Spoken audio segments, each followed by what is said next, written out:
কি করে খুশির দিন আমি আজকে আপনাদেরকে বলে দিই। উর্স মানে খুশি, এটা আমি হাদিস দ্বারা প্রমাণ করব। আর উর্স মানে খুশি পালন করতেও হয়, এটাও আমি হাদিস থেকে প্রমাণ করব। এক নম্বর কথা, শুধু আমরা যে উর্স পালন করি সেটা নয়, ফারিস্তাদের ভাষা আছে এটা। যখন 3টি প্রশ্ন করা হবে কবরে, মিশকাত শরীফের হাদিস, 3টি প্রশ্ন করা যখন হবে কবরে, প্রশ্ন করার পরে প্রশ্নকারী যখন উত্তর দিয়ে দেবে, তখন ফারিস্তারা বলবে নাম কা নামাতিল উরুস। জোরে বলুন সুবহানাল্লাহ। নাম কা নামাতিল উরুস। এই যে উরুস শব্দটা আছে, উর্স মানে হচ্ছে বিবাহ, উর্স মানে হচ্ছে আনন্দ, উর্স মানে হচ্ছে নতুন বধূ নতুন বর। বলে তুমি ঘুমিয়ে যাও নতুন বধূর মতো। জোরে বলুন সুবহানাল্লাহ। যেই দিন কবরে গিয়েছেন সেই দিন প্রশ্ন হয়েছে, প্রশ্ন পর্যন্ত বিপদ ছিল, প্রশ্ন শেষ, আল্লাহু আকবার, তার বিপদ শেষ, তাকে নতুন বধূর মতো ঘুম দিয়ে দেওয়া হয়েছে। কবর যে একটা ভয়ঙ্কর ঘর, কবর যে একটা পোকামাকড়ের ঘর, কবর যে একটা অন্ধকার ঘর। কিন্তু যারা আশিকের নবী, যারা প্রেমিকের নবী, যারা নবীর আওলাদদের, নবীর খানদানদের যারা ভালোবেসে ইহজগৎ ত্যাগ করে পরজগৎ গমন করে, তার কবরখানা জান্নাতের বাগান হয়ে যায়, জান্নাতের টুকরা হয়ে যায়। আর সেইখানে সে দুলহার মতো আনন্দের সহিত ঘুমিয়ে যায়। আর সেই ঘুমটা এত মিষ্টি হয়, এত আনন্দময় হয় যে কিয়ামত পর্যন্ত ঘুম ভাঙে না। জোরে বলুন সুবহানাল্লাহ। কিয়ামতের সময় একবারে কিয়ামতের দিবসে ঘুম ভাঙবে। হযরতে বেলালে হাবশী আমার নবীকে মোহাব্বত করতেন। বেলালে হাবশী আমার রাসূল পাক সাল্লাল্লাহু আলাইহি সাল্লামের যখন ইন্তেকাল, যেই দিন, বেলালে হাবশী মদিনার আনাচে কানাচে গলিতে গলিতে কেঁদে বেড়াচ্ছেন পাগলের মতো। আমার নবীজি দুনিয়া ছেড়ে দিলেন। যেই নবীকে এক নজর না দেখলে বেলালে হাবশীর মন টিকে না, যেই নবীকে দেখতে না পেলে বেলালে হাবশীর মন ভালো করে না, যেই নবীর সঙ্গে এত মোহাব্বত বেলালে হাবশীর, সেই রাসূল পাকের ইন্তেকাল হয়ে গেছেন। বেলালে হাবশী মদিনায় ছোট ছোট বাচ্চাদেরকে ধরে ধরে জিজ্ঞাসা করছেন, বলো আমার নবীকে কি তুমি দেখেছো? আল্লাহ, পাগলের মতো কাঁদছিলেন বেলালে হাবশী। শেষ পর্যন্ত এই কষ্ট সহ্য করতে না পেরে সিরিয়া যেটাকে বলা হয়, সেইখানে তিনি কি করলেন? হিজরত করে গেলেন। কি করলেন? হিজরত করে গেলেন। আর থাকলেন না মদিনায়। মদিনায় কি করে থাকবো? এই মদিনায় যখনই আমি বের হচ্ছি, তখনই আমার অসুবিধা হচ্ছে। আমি নবীকে যদি দেখতে না পাই আমার মন ভালো করে না। আমি নবীকে যদি বুঝতে না পারি, নবীকে যদি দেখতে না পাই, আমি শান্তি পাই না। তো যেইখানে আমার নবীজি আর নেই, সেই জায়গাতে আমি আর থাকবো না। আছে তো নবীজি মদিনায়, আছে তো নবীজি রওজা পাকের ভিতরে, কিন্তু বেরাদার প্রকাশ্য রূপেই আমার নবীকে দেখতে না পাওয়ায় বেলালে হাবশী হিজরত করে চলে গেছেন। সুবহানাল্লাহ। যখন বেলালে হাবশীর ইন্তেকালের সময় হয়েছে, তার স্ত্রী, তার অর্ধাঙ্গিনী, তার জীবন সঙ্গিনী কাঁদতে শুরু করেছেন। আল্লাহু আকবার। আমরাও দেখে থাকি, যদি কোনো পুরুষের ইন্তেকালের সময় হয়ে আসে, তখন কিন্তু তার বাড়িওয়ালা, তার বাড়ির স্ত্রী কান্নাকাটি করতে শুরু করে যে হয়তো আমার স্বামী আর বাঁচবে না, হয়তো আমার স্বামীকে আমি আর ফিরে পাবো না। সেই সময় যখন কাঁদতে শুরু করেছেন বেলালে হাবশীর স্ত্রী হযরতে বেলালে হাবশী বলতেছেন, কেন তুমি কাঁদতেছো? কিসের জন্য কাঁদতেছো? বলতেছেন, হুজুর, মনে হচ্ছে আপনি আর পৃথিবীতে থাকবেন না, মনে হচ্ছে আপনি আমাদের মায়া ছেড়ে, পৃথিবী ছেড়ে, মনে হচ্ছে আপনি ইহজগৎ ত্যাগ করে পরজগৎ গমন করবেন। তার জন্য দুঃখে ভেঙে পড়েছি, তার জন্য কান্না করছি। হযরতে বেলালে হাবশী তার স্ত্রীকে বলছেন, খবরদার আমার জন্য চোখের জল ঝরাবে না, আমার জন্য কাঁদবে না। এর কারণ একমাত্র শুনে নাও। কারণ যে হচ্ছে এটাই যে আমার রাসূল পাকের অনেক দিন ধরে আমার দেখা নেই, আমার নবীজিকে অনেক দিন ধরে দেখতে পাই নাই। আমার নবীজিকে দেখতে না পাওয়ায় আমি মদিনা ছেড়ে দিয়েছি, আমার নবীজিকে দেখতে না পাওয়ায় আমি রাস্তা রাস্তা পাগলের মতো ঘুরে বেরিয়েছি, আমার নবীজিকে দেখতে না পাওয়ায় আমি ছোট ছোট বাচ্চাদেরকে জিজ্ঞাসা করেছি, এই আমার স্ত্রী ও আমার অর্ধাঙ্গিনী শোনো, যদি আজকে আমার ইন্তেকাল হয়, এখনই আমি যদি ইন্তেকাল করি, তবে আমি এখন ইন্তেকাল করব, আর তার কিছুক্ষণ পরেই যখন মানুষ আমাকে কবরস্থ করে আসবে, আমি শুধু নবীকে নয়, আমার রাসূলে পাকের সঙ্গে তো আমার জিয়ারত হবেই, আমার দেখা হবেই, সঙ্গে সঙ্গে আমি সাহাবীদের সঙ্গেও দেখা করতে পাবো। তার জন্য আমি আনন্দে আছি, তুমিও আনন্দে থাকো। জোরে বলুন। তো যারা নবীর আশেক, যারা নবীর প্রেমিক, যারা নবীর দিওয়ানা, তাদের এই মরণের দিনটা আনন্দের সময়। কবরে যাওয়ার পরে নবীর সঙ্গে সাক্ষাৎ হবে, দেখা হবে।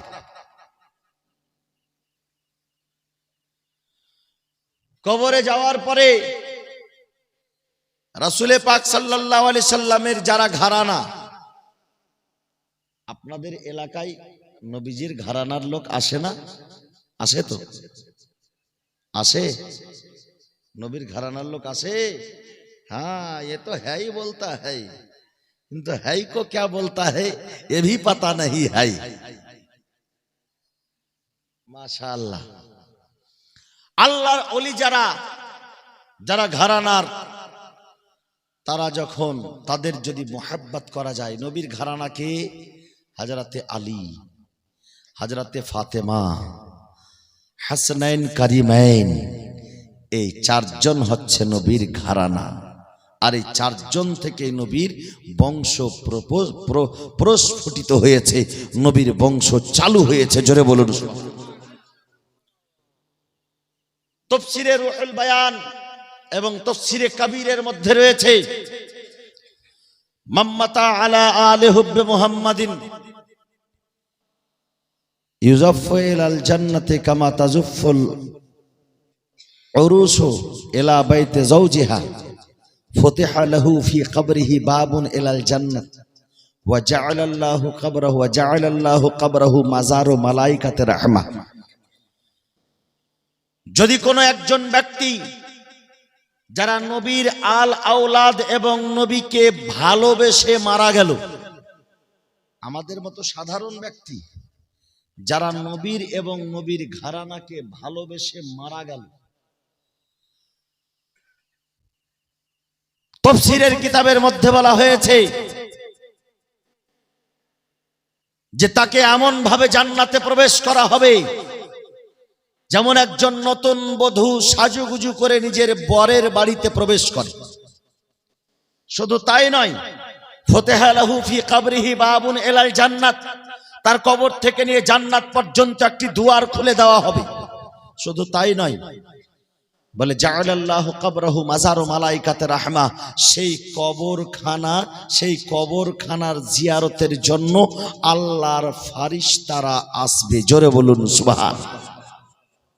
আজকে আপনাদের এলাকায় সত্য পীরের যে উরুস করছেন, এই সত্য পীর নবীকে ভালোবাসতেন কিনা? বাসতেন না? নবীর ঘরানাকে ভালোবাসতেন না? নবীর ঘরানাকে ভালোবাসতেন, নবীকে ভালোবাসতেন। আর নবীকে ভালোবেসে, নবীর ঘরানাকে ভালোবেসে যদি সত্য পীর হয়েছেন, সুবহানাল্লাহ, তো সেই কবরখানাকে আল্লাহ তাবারাক ওয়া তাআলা ফারিস্তাদের জিয়ারতের জায়গা বানিয়ে দিয়েছে।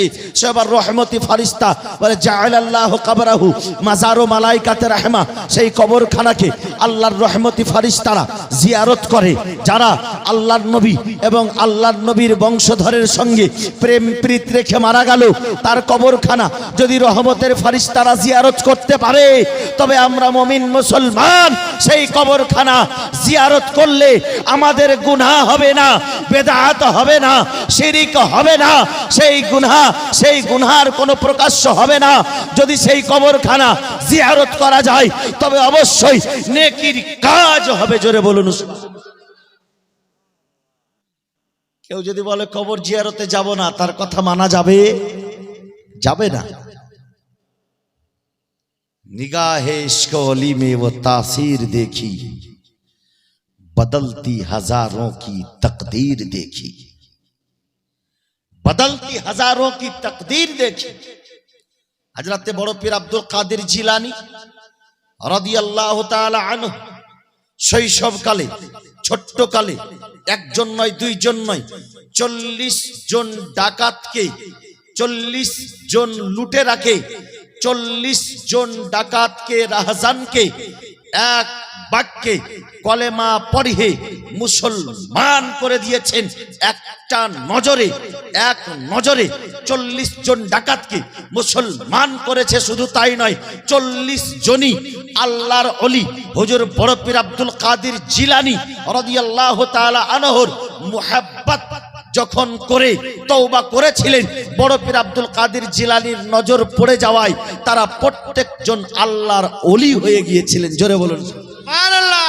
নারায়ে তাকবীর, নারায়ে তাকবীর, নারায়ে রিসালাত, নারায়ে রিসালাত, নারায়ে গৌস, নারায়ে গৌস, গৌস কা দামন, গৌস কা দামন, নারায়ে তাকবীর। আল্লাহু আকবার। বিরাদারিন ইসলাম মুআজ্জাজ হুজুর বড় পীর আব্দুল কাদির জিলানী রাদিয়াল্লাহু তাআলা আনহু একটা নজরে 40 জন ব্যক্তিকে ওলি বানিয়েছেন। একজন চোর বড় পীর আব্দুল কাদির জিলানীর ঘরে চুরি করতে এসেছে, তো আল্লাহর ওলির ঘরে কিছু পাবে গো? লোটা ঘটি আর মশাল্লা, এছাড়া তসবিহ ছাড়া আর কিছু নেই। কিন্তু বেচারা এসেছে, আসার পরে আর দরওয়াজা খুঁজে পাচ্ছে না। সকাল হবে, একজন আবদালের প্রয়োজন। গৌসের দরবারে এসেছে, হুজুর একজন আবদালের প্রয়োজন আছে। আবদাল বলা হয় ওলির চাইতে উন্নত মান, উন্নত পোস্টের। বলে একজন আবদালের প্রয়োজন আছে। গৌসে পাক বলছেন যাও, ঘরে রয়েছে। যে ঘরে ছিল সে চোর ছিল। গৌসে পাকের নজর যেমন পড়লো, বলে তুমি আমার দরবারে এসেছো, আমার দরবার থেকে কেউ খালি হাতে ফিরে না।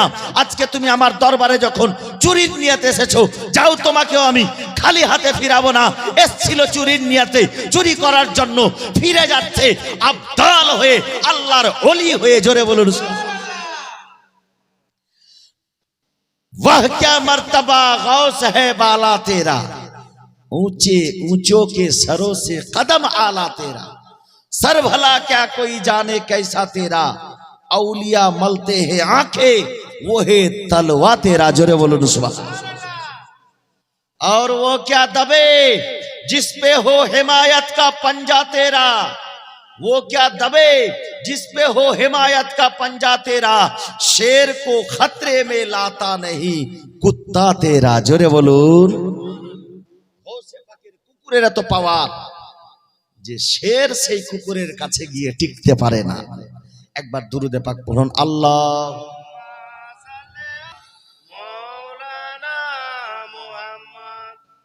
বেরাদারিন ইসলাম মুআজ্জাজ মুহতারাম সামাইনে কিরাম, বলছিলাম বয়োজ্যেষ্ঠ বাবাজিরা আমার, খোদার ভয় কাকে বলে? যে সেই খোদার ভয়টা অন্তরে যদি আপনি রাখেন, আল্লাহ খুশি হবে। আর খোদার ভয় যদি থাকে, আপনি গুনহার কাজ থেকে বাঁচবেন। বেরাদার, আল্লাহ পাক বলতেছেন ইয়া আইয়ুহাল্লাযিনা আমানুত্তাকুল্লাহ হাক্কা তুকাতিহি, ইয়া আইয়ুহাল্লাযিনা আমানুত্তাকুল্লাহ ওয়া কুনু মা'আস সাদিকিন। হে ঈমানদার ব্যক্তিগণ, তোমরা আল্লাহকে দেখে ভয় করো এবং সত্যবাদীদের সঙ্গী হয়ে যাও। আল্লাহ পাক বলতেছেন হে ঈমানদার ব্যক্তিগণ, তোমরা আল্লাহকে দেখে ভয় করো এবং সত্যবাদীর সঙ্গী হয়ে যাও। আল্লাহকে দেখে তো ভয় করছি, এবার সত্যবাদীর সঙ্গী হতে হবে। সত্যবাদীর সঙ্গী কেন হব? কিসের জন্য সত্যবাদীর সঙ্গী হব? বেরাদারের ইসলাম, এর মানে হলো এটা, আল্লাহকে দেখে যদি ভয় করেন, আল্লাহকে দেখে ভয় করলে কি হবে জানেন? নেকির পাহাড় তৈরি হবে। কি হবে? নেকির পাহাড়। আপনি বলবেন, জিজ্ঞাসা করতে পারে যে হুজুর নেকির পাহাড় কি করে তৈরি হবে আল্লাহকে দেখে ভয় করলে? আল্লাহকে দেখে ভয় যে করবে, আমি এর আগেই বললাম, আল্লাহকে দেখে যে ভয় করবে সে রাহাজানি করবে না, আল্লাহকে দেখে যে ভয় করবে সে বেঈমানি করবে না, আল্লাহকে দেখে যে ভয় করবে সে হারামকারী করবে না, আল্লাহকে দেখে যে ভয় করবে সে সুদ খাবে না, আল্লাহকে দেখে যে ভয় করবে সে মদ খাবে না, আল্লাহকে দেখে যে ভয় করবে সেই ব্যক্তি 5 ওয়াক্তের নামাজ আদায় করার চেষ্টা করবে। করবে কি না? নামাজ পড়বে। নামাজ পড়লে নেকি হয় কিনা? নেকি হবে। হারাম থেকে বাঁচলাম, নেকি হবে কিনা? হবে। মিথ্যা কথা বলা থেকে বাঁচলাম, নেকি হবে কিনা? হবে। চুগলখড়ি করলাম না, সুদখড়ি করলাম না, মদখড়ি করলাম না, হারামের কাজ পর্যন্ত গেলাম না, আল্লাহর যেটা হুকুম, আল্লাহর যেটা বিধান, আমি নামাজ আদায় করলাম, হজ করেছি, যাকাত প্রদান করেছি, রমজান মাসের রোজা রেখেছি, নবীর সঙ্গে মোহাব্বত করেছি, নবীর আল আওলাদের সঙ্গে মোহাব্বত করেছি, কোরআনের তেলাওয়াত করেছি, আল্লাহকে দেখে ভয় করার জন্য এত কিছু করেছি। এত কিছু করার পরিবর্তে আমার কি হয়েছে? আস্তে আস্তে নেকির পাহাড় তৈরি হয়েছে। সেই নেকির পাহাড় যে তৈরি হয়েছে বেরাদারেন ইসলাম, সেই নেকির পাহাড়ের সুরক্ষিত করতে হবে কিনা? বাঁচাতে হবে কিনা? আপনি রাত্রের বেলা রোজগার করতে গেলেন, দিনের বেলা পরিশ্রম করতে গেলেন। একজন ব্যক্তি দিনের বেলা ডে ডিউটি করছে, আবার নাইট ডিউটি করছে, বলে দিনে রোজগার করলাম 500, রাতে রোজগার করলাম 700, মিলিয়ে হলে 1200। হয় না বাপ? এরকম হয়। শুধু 500 টাকা রোজগার নয়, আমি 1200 টাকা রোজগার করব। এই 1200 টাকা রোজগার, 1500 টাকা রোজগার, সারা রাত্রি রোজগার, 5000 টাকা রোজগার করে, একটা নাইট রোজগার করে 5000 টাকা পর্যন্ত করেছি। এই করতে করতে 5 লাখ টাকা জমা হয়েছে। আপনার কাছে 5 কোটি টাকা জমা হয়েছে। আচ্ছা বলুন, আপনার বাড়িতে 5 কোটি টাকা যদি থাকে, আর সেই গ্রামে যদি চোর চুরি করতে আসে, তো আপনার ভালো 5 কোটি টাকাওয়ালার বাড়িতে চুরি করতে ঢুকবে, না একটা ঝোপড়ি যে ভিক্ষা করে খাচ্ছে তার বাড়িতে যাবে চুরি করতে? কার বাড়িতে যাবে? যার বাড়িতে টাকা আছে, যার বাড়িতে ধন আছে, যার বাড়িতে সম্পত্তি আছে, তার বাড়িতে যাবে চুরি করার জন্য। আপনি যদি 5 কোটি টাকার মালিক হয়ে যান, হেফাজতের জন্য, সেফটির জন্য প্রয়োজনে আপনি হয় ওই টাকা আপনি ব্যাংকে রেখে আসবেন, আর না হয়তো আপনি একটা সিকিউরিটি গার্ড রাখবেন, বা হয়তো প্রশাসনিক ব্যবস্থা কিছু রাখবেন, যাতে আপনার বাড়ি সুরক্ষিত থাকে, ডাকাতের হামলা না হয়, চোরের হামলা না হয়, আপনার বাড়ি লুটেরারা লুটমার না করে নেয়, আপনার বাড়িতে যেন ডাকাতি না হয়ে যায়, আপনার বাড়িকে যেন ধ্বংস না করে দেয়। আপনি সুরক্ষিত থাকার চেষ্টা করবেন। বেরাদারের ইসলাম, বেরাদার, আমি কথা বলে বুঝাতে চাইছি, যখন একজন ব্যক্তি সুবহানাল্লাহ নামাজ পড়ার পরে, 5 ওয়াক্তের নামাজের পড়ার পরে, যখন একজন ব্যক্তি খোদার ভয় করার পরে নেকির পাহাড় তৈরি করে নেয়, তবে আল্লাহ পাক কোরআনে বলেছে, ইন্নাশ শাইতানা লিল ইনসানি আদুউম মুবিন, নিশ্চয় শয়তান তোমাদের চিরশত্রু রয়েছে, প্রকাশ্য শত্রু রয়েছে। বেরাদার, শয়তান তার নেকিকে নষ্ট করার চেষ্টা করে। যার কাছে নেকি আছে, যার কাছে নেকি আছে, তার নেকি চেষ্টা করে শেষ করে দেওয়ার।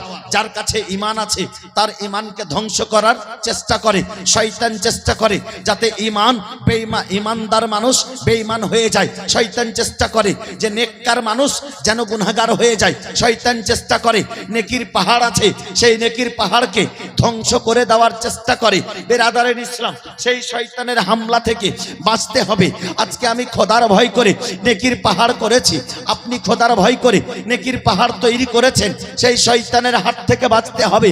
আর সেই শয়তানের হাত থেকে বাঁচার জন্য সুবহানাল্লাহ, আল্লাহ পাক বলে দিয়েছে, এ আমার বান্দারে, আমি আল্লাহকে দেখে ভয় করতে বলেছি।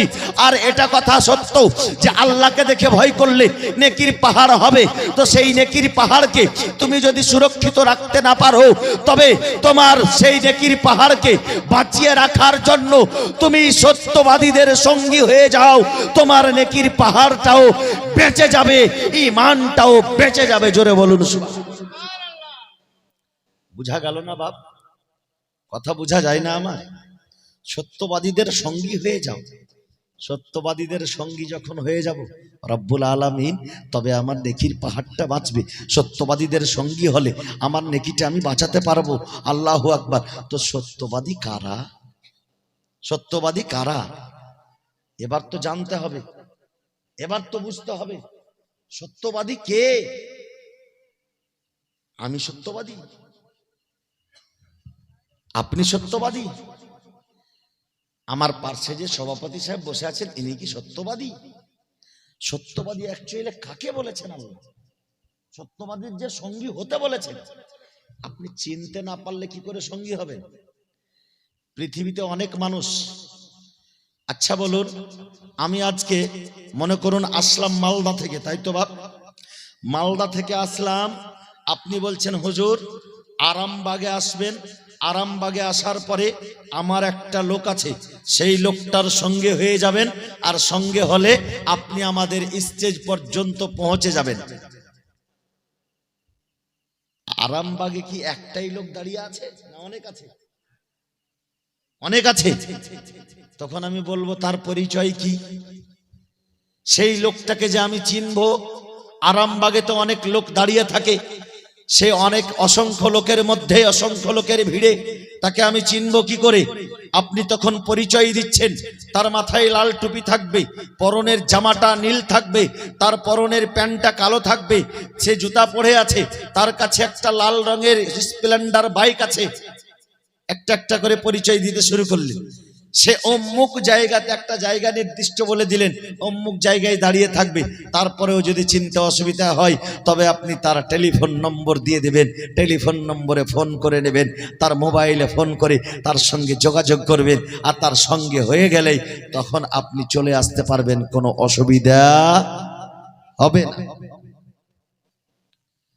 এইবার আপনাকে বলি, আল্লাহ যে বললেন তুমি সত্যবাদীর সঙ্গী হয়ে যাও, তো সত্যবাদীর সঙ্গী হওয়ার জন্য তার পরিচয় লাগবে কিনা?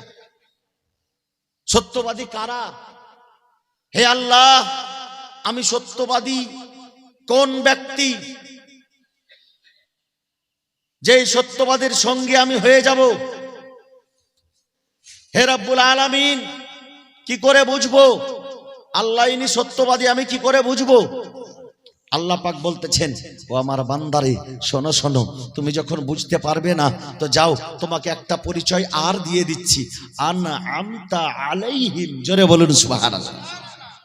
সত্যবাদী সেই ব্যক্তি যাকে আমি পুরস্কার দিয়ে পুরস্কৃত করেছি, যার প্রতি আমি ইনাম দিয়েছি, যার প্রতি আমি ইনাম দিয়েছি, সেই ব্যক্তি সত্যবাদী। আমি তখন কনফিউজে পড়ে গেলাম, রব্বুল আলামিন সত্যবাদী তো বুঝতে পারছিলাম না।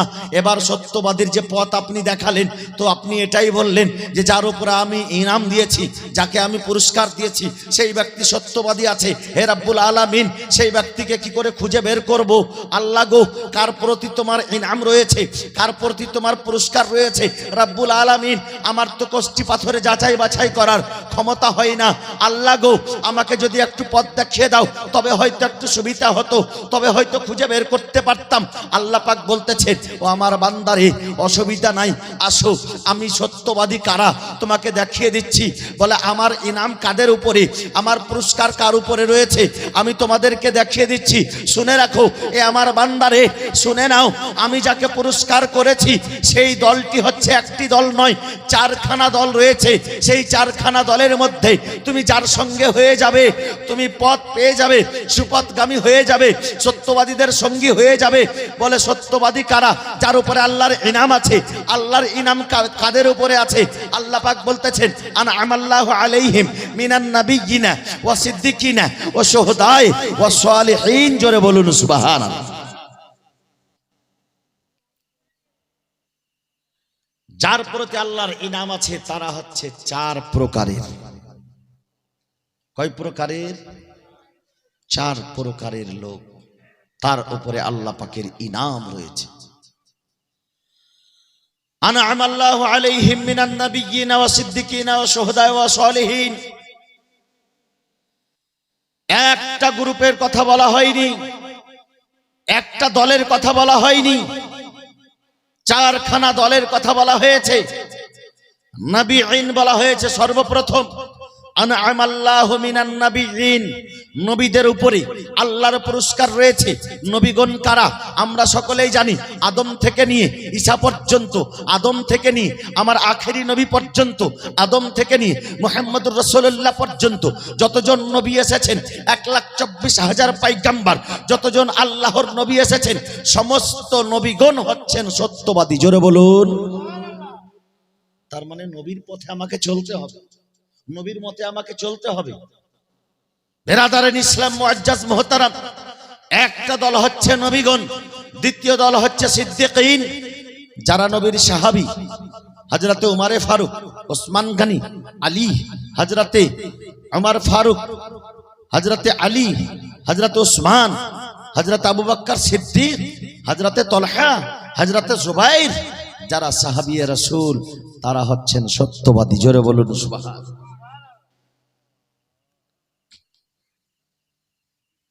ওয়াশুহাদায়ে ওয়াসালিহিন,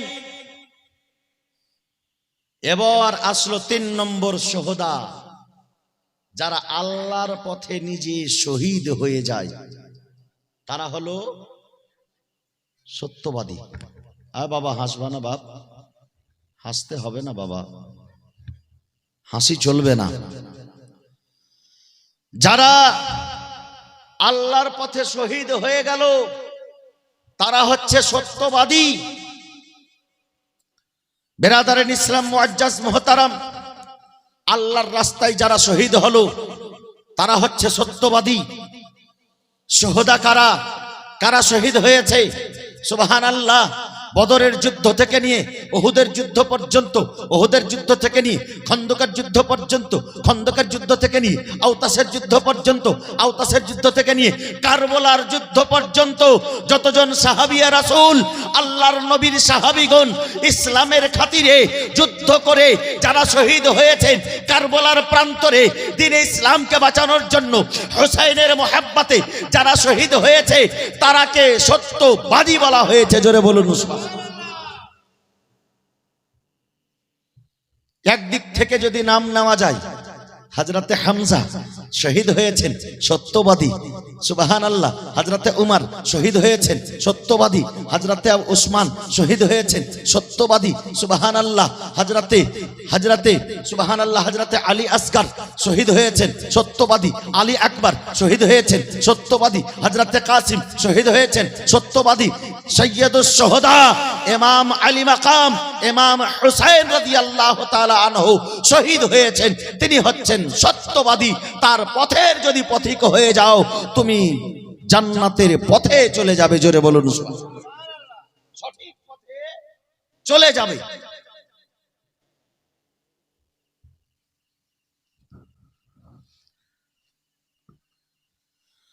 চতুর্থ নম্বর হচ্ছেন সালেহীন,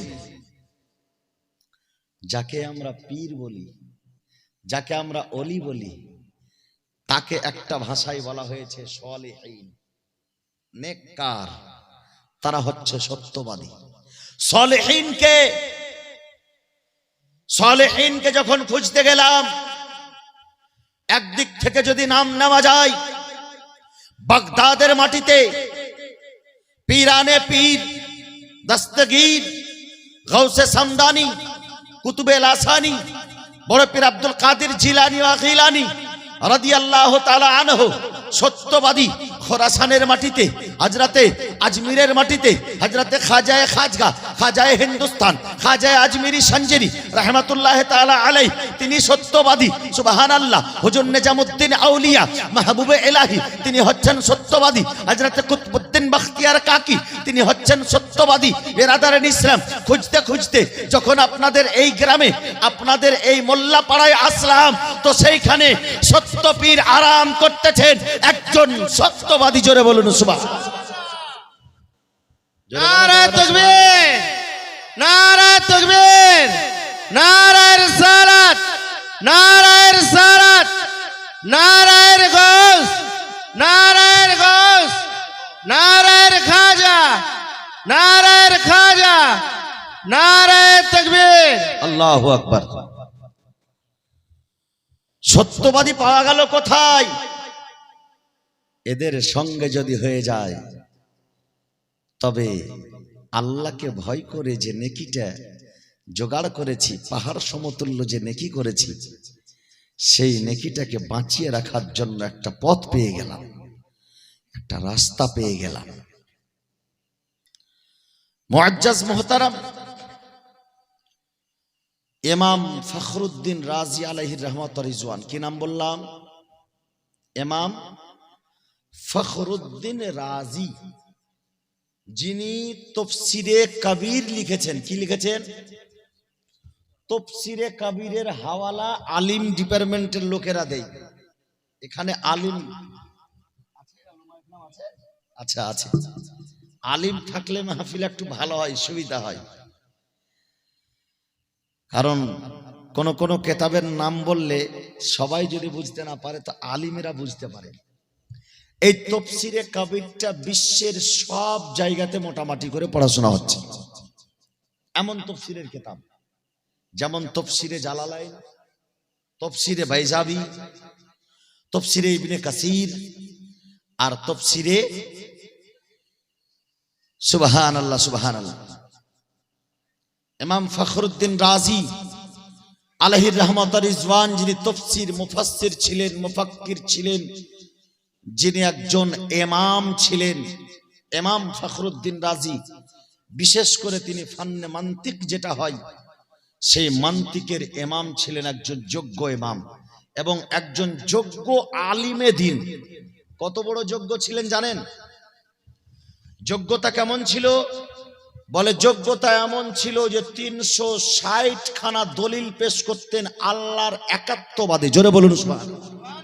আল্লাহ এক, এ কথাই 360 খানা দলিল পেশ করতেন যে আল্লাহ হচ্ছে এক। আজকে আমাদের মতো আলিমকে যদি জিজ্ঞাসা করেন তো 5 থেকে 10 খানা হয়তো দিতে দিতে তার ঘাম ছুটে যাবে। আল্লাহ যে এক, এ কথার উপরে 5 থেকে 10 খানা দলিল দিতে দিতে ঘাম ছুটে যাবে।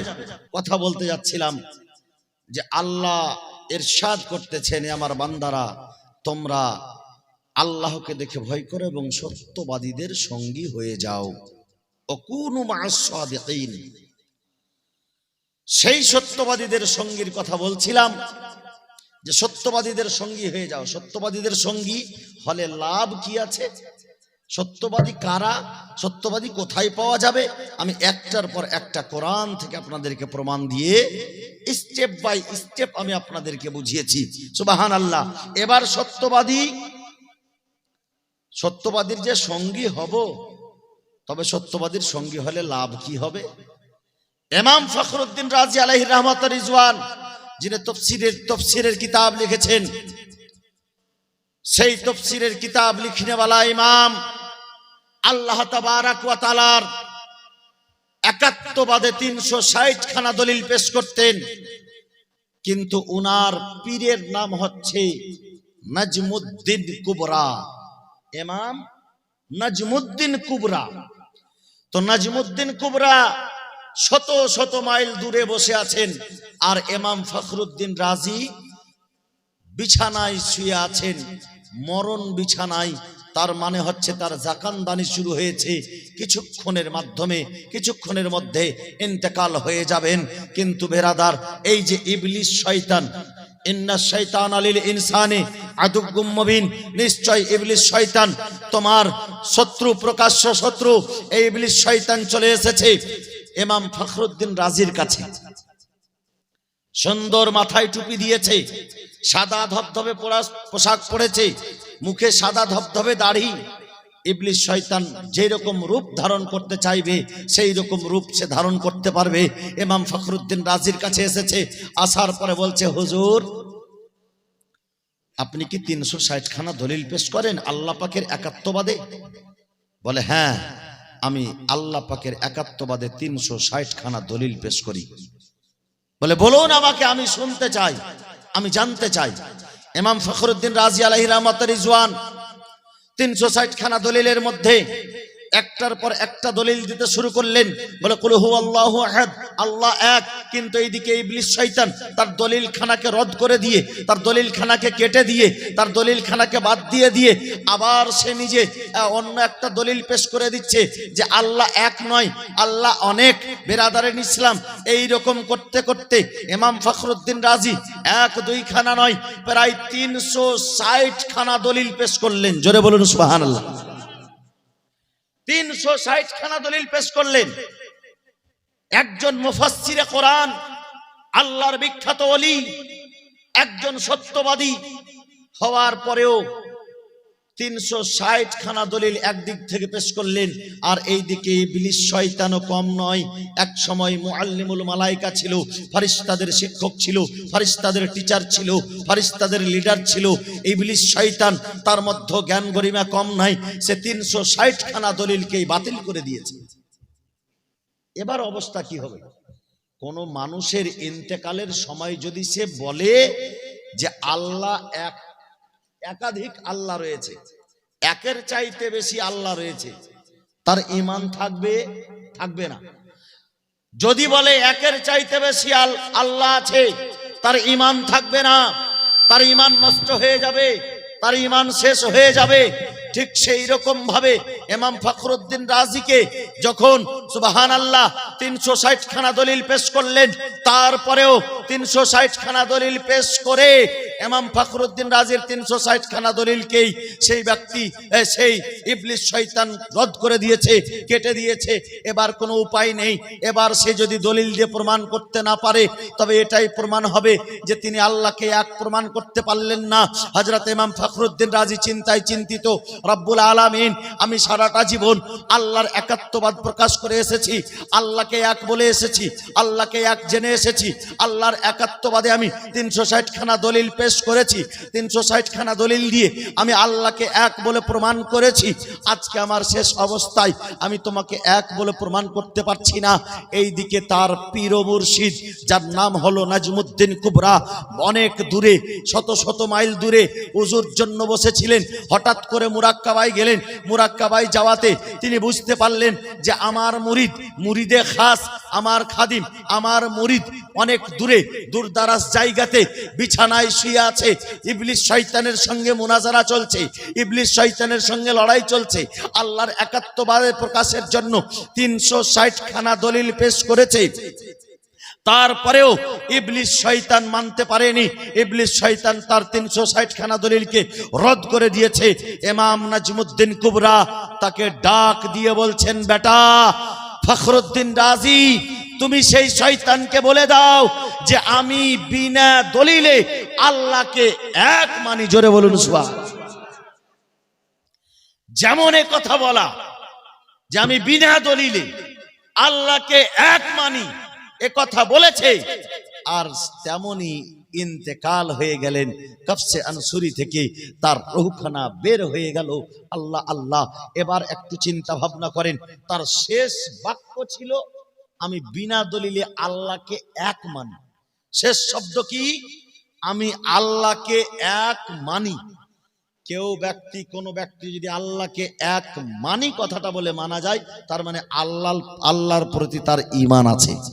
তো ইনি তো আল্লাহর ওলি ছিলেন, ইনি একজন মুফাসসির ছিলেন, কিন্তু ইবলিসের সঙ্গে পাঞ্জা লড়াই চলছিল মরণের সময়। বেরাদারের ইসলাম, একমাত্র যদি ঈমানটুকু বাঁচলো তো নিজের পীর ও মুর্শিদের জন্য বাঁচলো। জোরে বলুন না সুবহানাল্লাহ। একমাত্র যদি আজকে শয়তানের কাছে জয়ী হতে পারলেন তো পীর ও মুর্শিদের শব্দ শুনে জয়ী হতে পারলেন। যদি পীর ও মুর্শিদ সেইখান থেকে আওয়াজ দিয়ে না বলতেন, বেটা ফখরুদ্দিন রাজি, তুমি সেই শয়তানকে বলে দাও যে আমি বিনা দলিলে আল্লাহকে এক মানি, যেমন এ কথা বলা, নিজের পীর মুর্শিদের কথা শুনে সঙ্গে সঙ্গে বেরাদারের ইসলাম তার রূহখানা বেরিয়ে গেল, ঈমানের শহীদ ইন্তেকাল হলো। এই যে ঈমান নিয়ে আসার পরে নেকির পাহাড় করেছিল, আজকে সে সত্যবাদীর সঙ্গে ছিল, সত্যবাদীদের ওসিলা ছিল, তার সঙ্গে মোহাব্বত ছিল, তার পীর মুর্শিদ ছিল, তার জন্য আজকে তার ঈমানটুকু বেঁচে গেল। জোরে বলুন সুবহানাল্লাহ। আর ইমানের চাইতে বড় ধন আবার কি আছে? যার কাছে ইমান আছে তার মতো ধনী আবার কে আছে? যার কাছে ইমান নাই তার কাছে কোনো ধন নাই।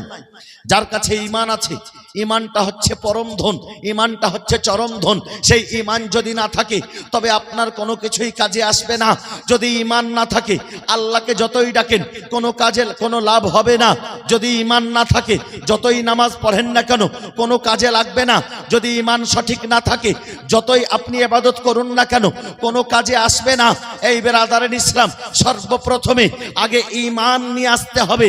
ইমান নিয়ে আসার পরে আমল করতে হবে, তবে আমল কাজে আসবে। জোরে বলুন সুবহানাল্লাহ। আর সেই ইমানের সুরক্ষা আপনাকে সত্যবাদীদের সঙ্গী হয়ে রাখতে হবে। আল্লাহর নবী সাল্লাল্লাহু আলাইহি সাল্লাম ইরশাদ করেন, বুনিয়াল ইসলামু আলা খামসিন, ইসলামের বুনিয়াদ হচ্ছে পাঁচখানা, ইসলামের ভিত হচ্ছে পাঁচখানা। এক নম্বর ভিত হচ্ছে আনতা শাহাদু আল্লা ইলাহা ইল্লাল্লাহ ওয়া শাহাদু আন্না মুহাম্মাদান আবদুহু ওয়া রাসূলুহু। বলে আল্লাহর প্রতি ঈমান নিয়ে আসা এবং রাসূলের প্রতি ঈমান নিয়ে আসা এক নম্বর যেই আমল, এক নম্বর যে ভিত ইসলামের মধ্যে সর্বপ্রথম যেই ভিত সেটা হচ্ছে ঈমান। আল্লাহর এবং আল্লাহর রাসূলের প্রতি ঈমান নিয়ে আসার পরে তারপরে দ্বিতীয় নম্বরে যেটি রয়েছে সেটি হচ্ছে আকিমুস সালাত, নামাজ কায়েম করা। এই নামাজ কায়েম করলে দ্বিতীয় ভিতখানাকে আপনার স্থাপন করা হয়ে যাবে। তারপরে আপনার সুবহানাল্লাহ রমজানুল মুবারক শরীফের রোজা রাখা, তারপরে হজ করা, তারপরে যাকাত প্রদান করা। এই পাঁচখানা হচ্ছে ইসলামের ভিত। এই পাঁচখানা কাজ যে করবে ইনশাআল্লাহ তার ঈমান সঠিক থাকবে। জোরে বলুন।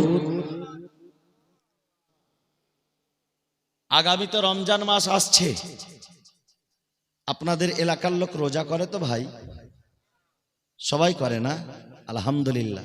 আবার অনেক মানুষ আছে যে রমজান মাস আসলে তার পেটে গ্যাস তৈরি হয়, তার অসুখ তৈরি হয়।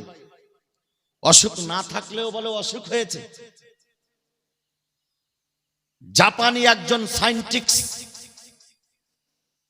বহুদিন গবেষণা করার পরে তিনি ঘোষণা করেছিলেন যে আমি ক্যান্সারের সম্ভাবত ওষুধ পেয়ে নিয়েছি।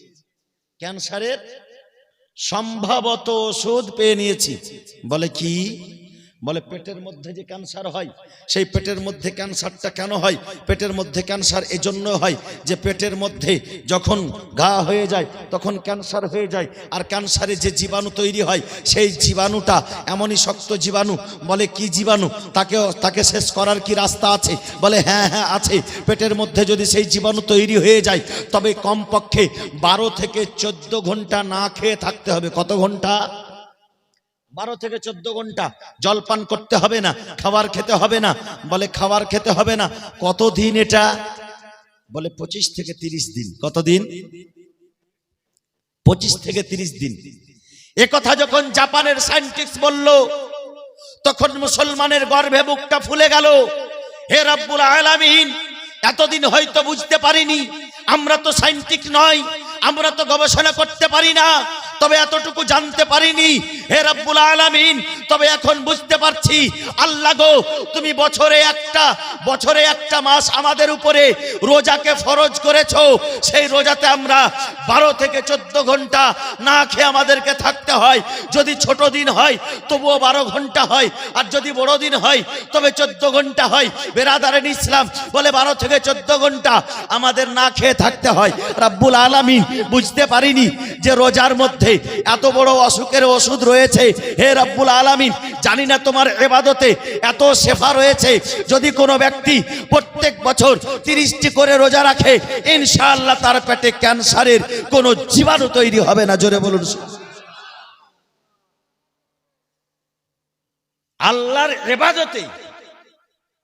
আল্লাহর ইবাদতে কি আছে? শরীরের শেফা আছে। কিন্তু আমরা মুসলমান, আমরা সেই সব চাইতে বড় যেটা কাজ ঈমান নিয়ে আসার পরে, মুসলমান হওয়ার পরে, সেটা কিন্তু আমরা আল্লাহর ইবাদত, আর সেই ইবাদত থেকে আমরা গাফিল আছি না ভাই? ইবাদত আমরা করতে পারি না। ভাইজান, আপনাকে একটা কথা বলি আমি, আল্লাহ আমাদেরকে কত কিছু দিয়েছে বলেন। সে আল্লাহর দেওয়া যদি একটু জিনিসের দিকে আমরা লক্ষ্য করি বাপ, তো বুঝতে পারবো যে আল্লাহ আমাদেরকে কত কিছু দিয়েছেন। দুটো চোখ দিয়েছেন দেখার জন্য, দুটো কান দিয়েছেন শোনার জন্য, দুটো হাত দিয়েছেন কাজ করার জন্য, দুটো পা দিয়েছেন চলাফেরা করার জন্য, ব্রেন দিয়েছেন চিন্তা ভাবনা করার জন্য। আল্লাহ পাক বুদ্ধিজীবী করেছেন। আল্লাহ তুমি আমাকে কত নিয়ামত দিয়েছো। রাস্তায় চলতে চলতে অনেক সময় দেখতে পাওয়া যায় একটা মানুষের দুটোই পা নাই, আছে না বাপ? অনেক সময় দেখতে পাওয়া যায় একটা হাত নাই, অনেক সময় দেখতে পাওয়া যায় দুটো চোখেরই অন্ধ লোক লাঠি নিয়ে হাঁটছে। সে আল্লাহর এত সুন্দর পৃথিবীকে নিজের দুই চোখ দিয়ে দেখতে পায় না। অনেক মানুষকে দেখতে পাওয়া যায় যে তাকে আমি বলি ভাই কেমন আছো, তো সে বলে যে আমি এখন আরামবাগ যাব, মানে সে তার মেশিন গোলমাল, তার মেশিন গোলমাল। তাকে বলছি ভাই কেমন আছো, সে বলছে আরামবাগ যাব। অনেক সময় বলি যে ভাই আসসালামু আলাইকুম, সে বলছে ভালো আছি ভালো আছি, মানে মেশিন গোলমাল। ভাই কথাটি আমি একটু বলছিলাম যে আল্লাহ পাক আমাদেরকে কানে শ্রবণ শক্তিটা দিয়েছে, এটা আল্লাহ পাকের কত বড় নিয়ামত। দেখার দৃষ্টি শক্তি দিয়েছে, এটা কত বড় নিয়ামত।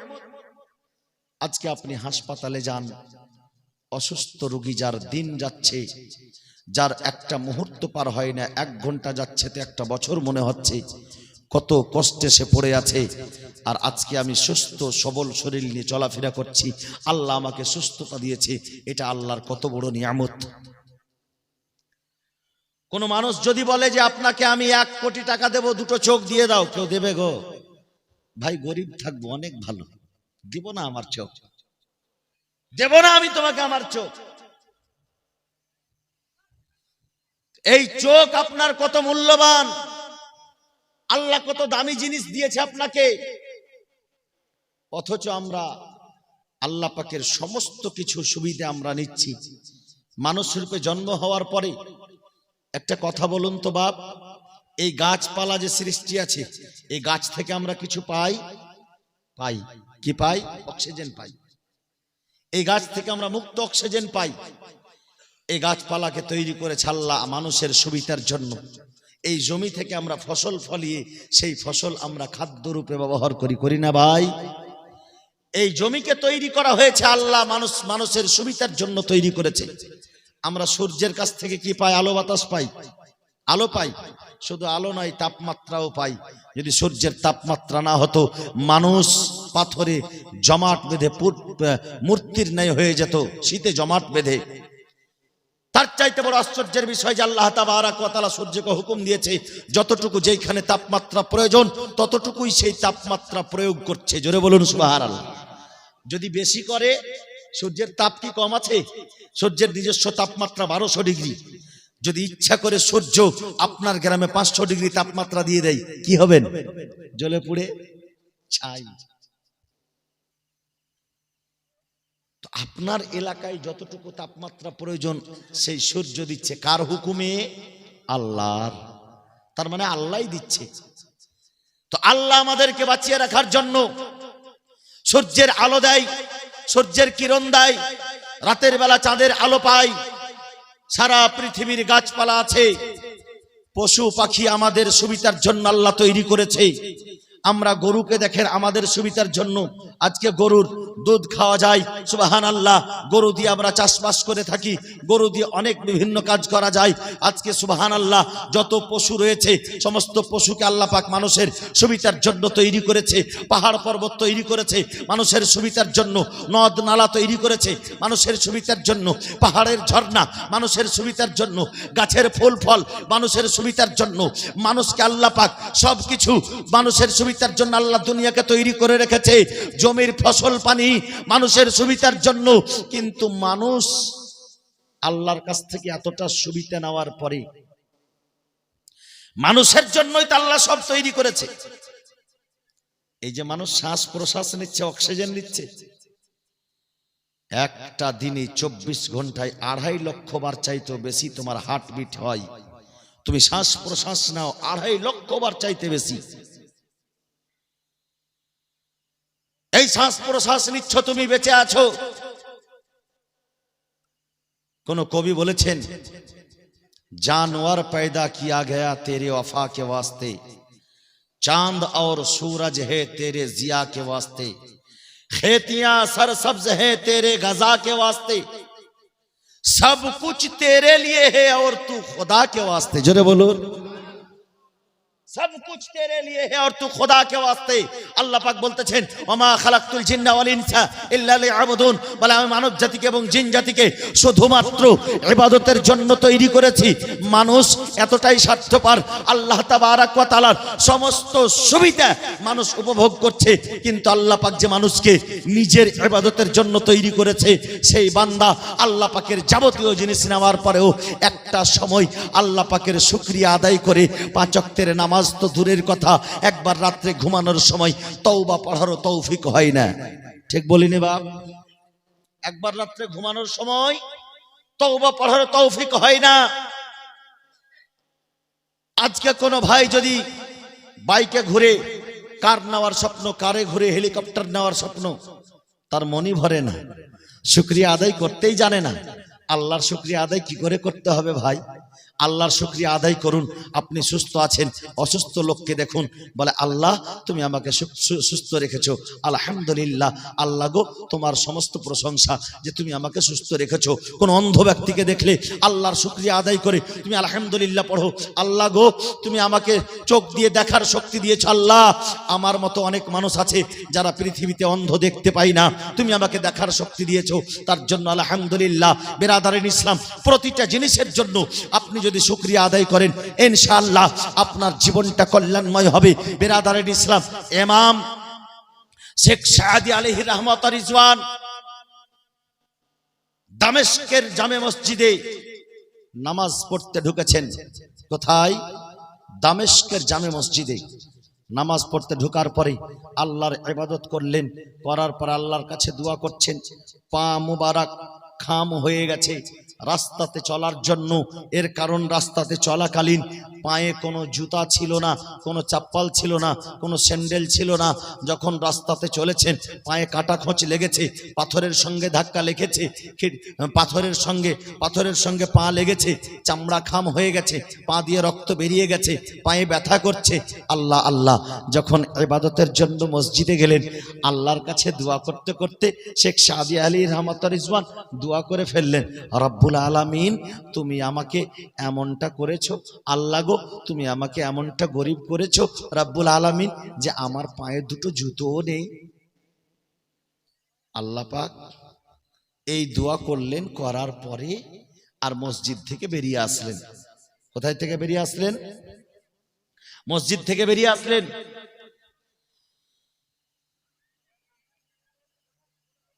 পিছন থেকে কথা একটু বেশি আসছে, মনে হচ্ছে সিন্নি রেডি হয়ে গেছে। যদি সিন্নি রেডি হয়ে যায় ভাই, বেশি কথা বলিও না, নিয়ে চলে আসো, নিয়াজ হয়ে যাবে, ফাতিহা হয়ে যাবে, সময় দেরি করব না, 10 মিনিট। হ্যাঁ চলে আসো, অসুবিধা নাই, নিয়ে আসো, আমি চালিয়ে যাচ্ছি, অসুবিধা নাই। সুবহানাল্লাহি ওয়া বিহামদিহি সুবহানাল্লাহিল আযীম। হযরত ইমাম শেখ সাদি আলাইহি রাহমাত রিজওয়ান বলতেছেন, রব্বুল আলামিন তুমি আমাকে এমনটা করেছো আল্লাহ, আমি দামেস্কের জামে মসজিদ পর্যন্ত হেঁটে এসেছি, কিন্তু আমার পায়ে দুটো জুতো পর্যন্ত নেই। হযরত শেখ সাদি আলাইহি রাহমাত রিজওয়ান নামাজ পড়ার পরে, দোয়া করার পরে, মুনাজাত করার পরে যখন বাইরে বেরিয়ে এসেছেন, বাইরে রাস্তা দিয়ে চলতে চলতে একটুখানি গিয়েছেন মসজিদ থেকে, দাঁড়িয়ে দাঁড়িয়ে দেখছেন যে একটা লোক রাস্তার এপার থেকে ওপারে যাচ্ছে, তবে হামাগুড়ি মেরে যাচ্ছে। কি মেরে যাচ্ছে? হামাগুড়ি মেরে যাচ্ছে। হামাগুড়ি মেরে কারা যাবে? যার দুটোই পা নেই সে হামাগুড়ি মেরে যাবে। যদি দুটো পা থাকে তো রাস্তা পার করলে হেঁটে পার হয়ে যাবে। হামাগুড়ি মেরে যখন পার হচ্ছে, ইমাম শেখ সাদি আলাইহি রাহমাত রিজওয়ান তার দিকে অঝর নয়নে তাকিয়ে আছেন, দেখছেন যে তার দুটো পা নেই। সঙ্গে সঙ্গে চোখে অশ্রু বেরিয়ে আসলো, সেইখান থেকে ফিরে আসলেন, আবার নতুন করে উজু করলেন, আবার মসজিদে ঢুকলেন, আবার 2 রাকাত নামাজ আদায় করলেন। নামাজ আদায় করার পরে আল্লাহর দরবারে 2খানা হাত উঠিয়ে দিলেন, রব্বুল আলামিন তুমি আমাকে এত সুখী করেছো, এত ভালো করেছো যে আমার দুটো পা তো তুমি সহি সালামত দিয়েছো। আল্লাহ আল্লাহ গো, পৃথিবীতে অনেক তোমার বান্দা আছে যার দুটো পাই নাই, তারা কি করবে? আমার পায়ে জুতো নাই, না থাক যা, কোনো অসুবিধা নাই, আমার তো দুটো পা তুমি সহি সালামত দিয়েছো। আল্লাহ গো, তোমার লক্ষ কোটি শুকরিয়া আদায় করি, জোরে বলুন সুবহানাল্লাহ। কিন্তু বেরাদারের ইসলাম মুআজ্জাজ মুহতারাম, যে আমরা এমন হতভাগা যে আমাদের দুটো পা আছে সালামত, দুটো হাত আছে সালামত, তিন বেলা খেতে পাচ্ছি সালামতির সহিত, অথচ এই খাদ্য জোগাড়ের মালিক কে? আল্লাহ। জানেন, যখন মরণের সময় আসবে তো আপনার কাছে ইসরাইল ফারিস্তা আসার আগে আগে, মরণের ফারিস্তা আসার আগে আগে আপনার কাছে দুই ধরনের ফারিস্তা আসবে। কয় ধরনের? বিশেষ করে আগে দুই ধরনের ফারিস্তা আসবে। এক দল ফারিস্তা আসবে, এসে বলবে, হে জানাব, সারা পৃথিবীকে তন্ন তন্ন করে খুঁজে দেখেছি, তোমার নামের একটাও আর দানা নেই, তোমার নামের একটাও আর দানা নেই। তারপরে একদল ফারিস্তা আসবে, এসে বলবে, হে জানাব, সারা পৃথিবী তন্ন তন্ন করে খুঁজে দেখেছি, তোমার নামের এক ফোঁটা আর জল নেই। পৃথিবীতে এত দানা, এত পানি রয়েছে, আপনি মনে করেন আমি মাস্টারি চাকরি করি বলে ভালো খাদ্য খাই, আপনি মনে করেন যে আমি কঠোর পরিশ্রম করি বলে ভালো খাদ্য খাই, আপনি মনে করেন আমি প্রফেসর তার জন্য ভালো খাবার খেতে পাচ্ছি, আপনি মনে করেন আমি অফিসার তার জন্য তিন বেলা খাবার খেতে পাচ্ছি। সেটা নয়, আল্লাহ আপনাকে খাওয়াচ্ছে বলে আপনি খেতে পাচ্ছেন। আল্লাহ যদি বন্ধ করে দেয়, আপনি অফিসার থাকলেও বন্ধ হয়ে যাবে, প্রফেসর থাকলেও বন্ধ হয়ে যাবে, ডক্টর থাকলেও বন্ধ হয়ে যাবে, ইঞ্জিনিয়ার থাকলেও বন্ধ হয়ে যাবে। আপনি যতই বড় লাট সাহেব হন না কেন, যখন আল্লাহ নিষেধ করে দেবে, আপনার খাদ্য বন্ধ হয়ে যাবে। জোরে বলুন, ঠিক বলিনি বাপ? আল্লাহ খাওয়াচ্ছে বলে আপনি খাচ্ছেন, নিজের ক্ষমতা নয়, পরিশ্রম করেছেন, একটা জায়গায় আছেন। যারা অফিসার নাই তারা কি খেতে পায় না? যারা প্রফেসর না, যারা ডক্টর না, যারা মাস্টার না, যারা ইঞ্জিনিয়ার না, তারা কি খাবার খেতে পায় না? খায়, তারাও খায়, তাদের নামের লিখা দানাটা তারা খায়। বেরাদারেন ইসলাম মুআজ্জাজ মুহতারাম, সামাইন একরাম, বয়োজ্যেষ্ঠ বাবাজিরা, পর্দান আছে আমার মা ও ভগ্নীগণ,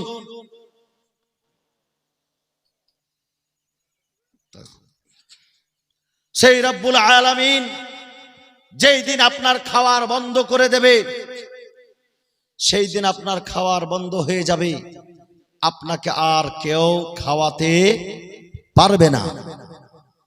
তো খাওয়াচ্ছে কে? আল্লাহ। খাদ্য দিচ্ছে কে? আল্লাহ। সেই আল্লাহ, যে আল্লাহ আপনাকে তিন বেলা খেতে দেয়, যে আল্লাহ আপনাকে পানি পান করার শক্তি দিয়েছে, সেই আল্লাহর আপনি একবারও শুকরিয়া আদায় করে একটাই মসজিদে যাচ্ছেন না, এটা কত বড় ভুল করছেন। একবার চিন্তা ভাবনা করুন। সুবহানাল্লাহ। হারুন রশিদ বাদশাকে একজন আল্লাহর ওলি, বিখ্যাত আল্লাহর ওলি জিজ্ঞাসা করেছিলেন, এই হারুন রশিদ বাদশা বলো, তোমাকে এক গ্লাস জল, হারুন রশিদ বাদশা জল আনতে বললেন, জল নিয়ে এসো, এক গ্লাস জল পান করবে বাদশা। জল পান করার আগে তার সামনে যিনি বসেছিলেন তিনি একজন বিখ্যাত আল্লাহর ওলি, বলে, দাঁড়াও, জল তো পান তুমি করবে, তবে একটা কথা বলো হারুন রশিদ, এই জল, এক গ্লাস জল, যদি তোমাকে অতিরিক্ত পিপাসা লাগে, যেই পিপাসার জন্য গলা ফেটে যাচ্ছে, বুক শুকিয়ে গেছে, তুমি মারা যাবে, যদি পানি না পাও তবে তুমি মারা যাবে, এই মুহূর্তে এই জল, এক গ্লাস জলের দাম তুমি কতটা দেবে? একটু জোরে বলবেন না সুবহানাল্লাহ। খুব মূল্যবান কথা বলছি বাপ, এখন গভীর রাত, নিশি রাত, একটু আল্লাহকে স্মরণ করিয়ে দেওয়ার জন্য আপনাদেরকে আমি বলছি যে আল্লাহ আমাদের জন্য কি করছে, আল্লাহ আমাদের জন্য কি দিয়েছে। এক গ্লাস জলের দাম তুমি কতটা দেবে? হারুন রশিদ বাদশা বলছেন, আমার যদি ওই রকম পরিস্থিতি হয়ে যায়, তবে আমি এক গ্লাস জল, আমার অর্ধেক রাজ্য দিয়ে দেবো এক গ্লাস জলের জন্য। জোরে বলুন সুবহানাল্লাহ। অর্ধেক রাজ্য দিয়ে দেবে একটা গ্লাস জলের জন্য শুধু। এক গ্লাস জল, তৃষ্ণায় বুকটা ফেটে যাচ্ছে, গলা শুকিয়ে যাচ্ছে, পৃথিবীতে কোথাও জল নেই, কোথাও জল খুঁজে পাই না। সেই মুহূর্তে কেউ যদি এক গ্লাস জল দেয়, তার জন্য আমি অর্ধেক রাজ্য দিতে রাজি আছি। বলে ঠিক আছে, এবার পান করো। আল্লাহর ওলি তাকে পান করালেন, পান করিয়ে দিলেন। জলটা পান করে নাও। পান করে নিলেন হযরত হারুন রশিদ বাদশা। পান করার পরে বলছেন, এবার বলো, এই জলটা তোমার পেটে গিয়ে যদি আটকে যায়, এই জলটাকে তোমার কিডনি যদি ফিল্টার না করে, এই জলটা তোমার পেটে গিয়ে আটকে যায়, তোমার পেচ্ছাব বন্ধ হয়ে যায়, তবে তুমি সেই পেচ্ছাবটা নিকাশ করার জন্য, বের করার জন্য কত টাকা খরচ করবে? পেচ্ছাব বন্ধ হওয়ার জ্বালা আপনারা জানেন? আপনারা ছাগল পুষেছেন কখনো? খাসি পুষে আপনাদের এলাকায় পুষে? আচ্ছা, ছাগল খাসির যখন পেচ্ছাব আটকে যায়, বন্ধ হয়ে যায়, কেমন ছটপট করে দেখেছেন? সঙ্গে সঙ্গে যদি ভালো ট্রিটমেন্ট হলো তো হলো, না তো ছাগলটা মারা যায়। দেখেছেন না বাপ? উফ, হাইরে কষ্ট, পেচ্ছাব আটকে গেলে হাইরে কষ্ট। হযরত হারুন রশিদ বাদশা তো যেমন তেমন নয়, চালাক এবং আল্লাহর ওলি। তিনি বলছেন, জানাব, যদি এই রকম পরিস্থিতি আমার হয়ে যায়, তবে আমি এই পেচ্ছাবটাকে নিকাশ করার জন্য, বের করার জন্য আমার সমস্ত রাজ্যের সাই সম্পত্তি দিয়ে দেব, কিন্তু সেই জ্বালা সহ্য করতে পারবো না। সঙ্গে সঙ্গে সেই ব্যক্তিটি বললেন যে, বুঝেছো, তোমার এই রাজত্বের মূল্য আল্লাহর এক গ্লাস জলের কাছে কম পড়ে গেল। জোরে বলুন সুবহানাল্লাহ। জোরে বলবেন না সুবহানাল্লাহ? এতে বুঝাতে চাইছি, হারুন রশিদ বাদশার মতো বাদশাহী এক গ্লাস আল্লাহর জলের কাছে দাম কম পড়ে যায়। আল্লাহ আমাদেরকে হাজার হাজার জল পান, হাজার হাজার লিটার জল পান করার জন্য তৌফিক দিয়েছে। আমরা দিনের মধ্যে আমরা কত গিলাস না জল পান করি, আমরা বছরে হাজার হাজার গিলাস জল পান করছি, আমরা নিজের জীবনে হাজার হাজার লিটার জল পান করছি, একটারও আমাদেরকে মূল্য দিতে হয় না। যদি হারুন রশিদ বাদশার মতো মূল্য দিতে হতো, তবে সারা জীবনের রোজগার আপনার শেষ হয়ে যেত। অথচ সেই জল পান করছি আমরা কার দেওয়া? আল্লাহ। আর আজকে আমরা হতভাগা, সেই আল্লাহ পাকের এত সুন্দর নিয়ামত পাওয়ার পরেও আমরা এত বড় দুর্ভাগ্য মানুষ যে আমরা আল্লাহ পাকের ইবাদত, আল্লাহকে ডাকতে পারি না। নিশিরাতে উঠে একবার আল্লাহর দরবারে দুইখানা হাত উঠে আমরা বলতে পারি না, রাব্বুল আলামিন, আমরা গুনাহ করেছি, আমরা ভুল করেছি, আল্লাহ আমাকে ক্ষমা করে দাও। এই কাজটা আমরা করতে পারি না। বেরাদারেন ইসলাম, নবীর মুহাব্বতে, নবীর ইশকে নিজের জীবন কাটাতে হবে।